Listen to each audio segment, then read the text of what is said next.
Hi friends, how you all.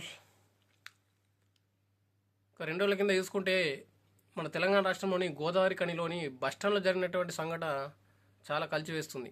అంటే ఇక్కడ మతం అనేది ఒక టెర్రరిజం అయిపోయింది, కులం అనేది ఒక పెద్ద టెర్రరిజం అయిపోయింది. ఎందుకంటే ఆ గోదావరి కని బస్టాండ్లో ఒక క్రిస్టియన్ అతను అక్కడ నిల్చుండి అతడు ఆ అతని కూతురుకు సంబంధించినటువంటి ఏదో సెలబ్రేషన్ కోసం ఆ కరపత్రాలు ఏదైతే పంచుతున్నాడు. కానీ కొంతమంది అక్కడ ఉన్నటువంటి హిందూ మతోన్మాదులు ఏం చేశారంటే, నువ్వు మతాన్ని మార్పాలని ఈ కరపత్రాలు పంచుతున్నావు అని అక్కడ అతన్ని బెదిరిస్తూ భయపడుతూ బూతులు తిడుతూ అతనుకు జై శ్రీరామ్ అని నినాదాలు చెప్తూ బొట్టు పెట్టించారు. ఇది ఎక్కడి అసలు అన్యాయం. అతడు శాంతియుతంగా అతని పని అతడి కూతురు యొక్క సెలబ్రేషన్స్ ఏదో బర్త్డేదో ఏదో సంథింగ్ సెలబ్రేషన్స్ కోసం ఆ కరపత్రాలను అక్కడ అంచుతున్నాడు, కానీ ఇన్విటేషన్ కార్డ్స్ను. కాకపోతే అందరు వచ్చేసి అది మతాన్ని క్రిస్టియన్కి మతం మారాలని అలా అనుకుని హిందూ మతోన్మాదులు ఆ విధంగా సృష్టించి అక్కడ ఉన్నటువంటి ప్రజల్ని కూడా అతని వ్యతిరేకంగా చూపించారు. జై శ్రీరామ్ అని చెప్పాలని ముక్కు నేలకు రాయించడం అయితే ఏదైతే ఉందో, చెంపలేసుకోవడం, గట్టిగా చెంపలేసుకోవడం, వాళ్ళు కూడా బూతులు తిడుతూ బెదిరించడం, అతడు భయపడుతూ ఏదో తప్పు చేసినలాగా తన కూడా భయపడుతూ. అంటే ఇదంతా చూస్తే భారతదేశంలో ఎన్ని సంవత్సరాలు గడుస్తున్నా కానీ మనకు స్వతంత్రం వచ్చి అతనికి ఆ మతంలో బతికే హక్కు లేదనే విధంగా, భూమిపై బతికే హక్కు లేదనే విధంగా తయారు చేశారు ఈ మతోన్మాదులు.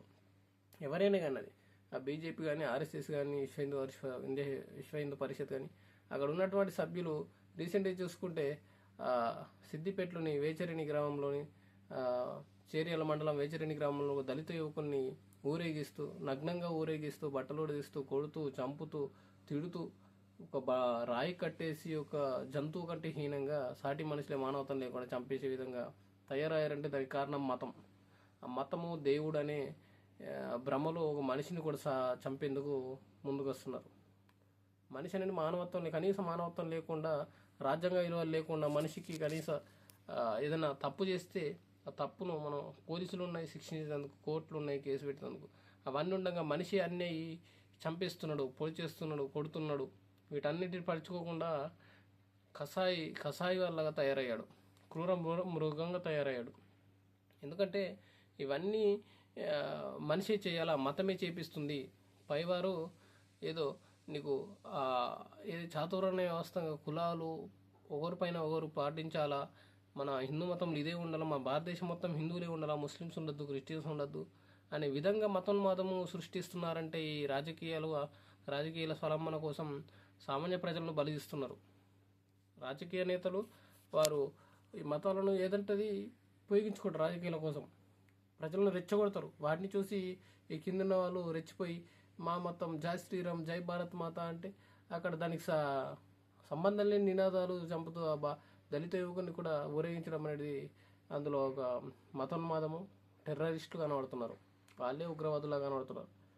ఇక ఈ గోదావరి కళ్ళు వచ్చేసి బస్టాండ్లో అతన్ని అయితే అమాయకంగా పాపం చేయని తప్పుకు ముక్కు నేలకు రాయించి చెంపలు వేయించుకొని ఆ బొట్టు పెట్టి ఏదైతే ఉందో అక్కడ ఉన్నటువంటి ఆ బస్టాండ్లో security guard, private security guard ఉండి పోలీస్ డ్రెస్లో కనిపించిన అతను కూడా బెదిరిస్తూ, ఇంకా వీడియో తీస్తూ ఆయన కూడా బూతులు తిరుగుతూ, ఇక్కడ ఉంటే నేను అందరు కొడతారు, నువ్వు వెళ్ళిపో, నువ్వు గుంజిలు తీయు, గట్టిగా చెంపలేసుకో, ఇంకా గట్టిగా చెంపలేసుకో అని బెదిరించడం ఏదైతే ఉందో ఇక్కడనే కనబడుతుంది. అంటే దేశంలోని ఓన్లీ హిందువులే బ్రతకాలి, క్రిస్టియన్స్ అనేది వాళ్ళకు బ్రతికే హక్కు లేదు, వారి భూమి మీద ఉండేటందుకు లేదు అనే విధంగా తయారయ్యారు. ప్రపంచంలో చూసుకుంటే మొట్టమొదటిసారి క్రిస్టియన్స్ ఏ దేశంలో అయినా క్రిస్టియన్సే ఉన్నారు. ఆ దేశంలో నువ్వు ఇలా చేయగలవా? ఒక అమెరికాకు పోయి ఈ విధంగా చేయగలవా? నువ్వు క్రిస్టియన్స్, నువ్వు ఒక హిందూ అక్కడ బతుకుతావా? ఎన్నో దేశాల వారు ఎక్కడో తల దాచుకుంటున్నారు బతుకు జీవనం కోసం. ఎన్నో దేశాలు పోయి వాళ్ళు బతుకుతున్నారు హిందువులు. వారు వేరే క్రిస్టియన్ దేశం వాళ్ళు ఈ విధంగా అంటే మీరు ఏమంటారు?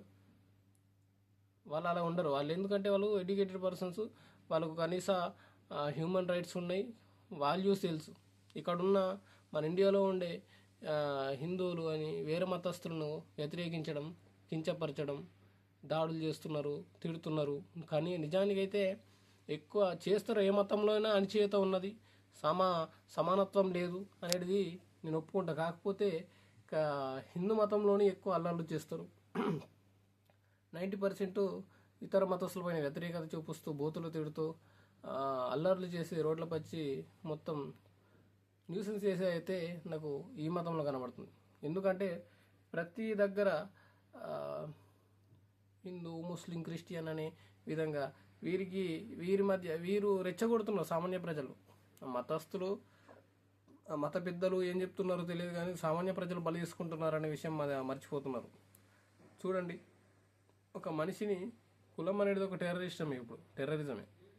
అక్కడ ఉన్నటువంటి దళితులను రోడ్డుపై ఈడ్చుకుంటూ చంపగలని అదే ప్లేస్లో ఏదో ఓసీ, కాపు, రెడ్డి, వర్మ ఉంటే వాళ్ళు చేయగలుగుతుండేనా? చేయలేకపోతుండే. ఎందుకంటే కులం అడ్డం వచ్చింది. కులం తక్కువ కులం